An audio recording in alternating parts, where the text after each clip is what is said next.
one of the things that I've seen mostly in retail is that they produce more than they can sell. Now, it is generally because merchandisers cannot easily forecast how much their customers are going to buy. I really want to get to is like, how do you manage that inventory or the stock production, like how much you should produce, and finally the end goal is to be responsible. We want to make sure that minimum amount of inventory makes into landfill, right? So tell us about like how do you manage your inventory and how do you control your dead stock towards the end of the season? Sure. Well, I think the first step is, making the correct plan. Planning properly on like how many stores am I actually going to have open? What is our sales targets? Because even back to when we are selling into our wholesale partners, what are our goals from back then? And making the appropriate plan is the first step. And then planning a very high sell-through, second step. Making sure that you are planning already to have a 90% full price sell-through. Meaning that you're going to buy, only to that level where, frankly, I know there are brands that will plan a 50% sell through, where they are planning on having all of that extra stock because that's also a revenue stream. So for us, that's not really part of the business model from the start.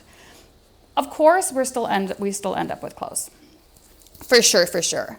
So what we do have is we have our own, we've got 4 now globally, our own outlet stores, which we call Postmodern, where we do send, product that we just haven't gotten through over a course of 12 months to our Postmodern stores. However, we are not producing for those stores. So again, comparing to some businesses where you're actually producing product just to go to an outlet store at a lower price and a lower margin, we're not doing that. So that's the first step. Then we're also working with, circular business models. So, I think last year we took about 6,000 units and we upcycled those and we remade them and we called it Recut. And we sold those as new products, with product that more value than they had previously had. And it was old products that we, cut up and remade, but it was also old fabrications that we upcycled and made into new product. Performed extremely well. I was a little skeptical. I'm like, our girl doesn't want to see the same thing she saw last year retooled. She loves it. She's actually coming to us looking for things, and she likes that feeling of buying something that was previously going to be in a landfill. So that's something that now, because it was so successful, honestly, like we start doing that on a quarterly basis now, where we have a collection that's just called Recut that we can sell through our own channels, but we have our wholesale clients now that are saying we want Recut. So it came into something where where previously it might have been kind of ugly, like, oh, you're remaking your old stuff into, you're fooling them. But now she wants it from us, and our wholesale clients want it from us. So, I think it's just changing the mentality a little bit on what those kinds of things can mean for a customer and what she's okay with. Because she's much smarter than you think sometimes. She was coming for you for something that she knows should have been in a landfill. So I think it's nice that it's changing for sure.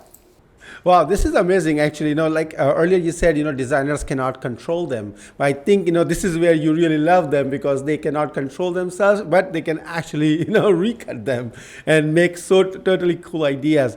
It's so pragmatic. I've seen this. We see all these things happen in our families, right?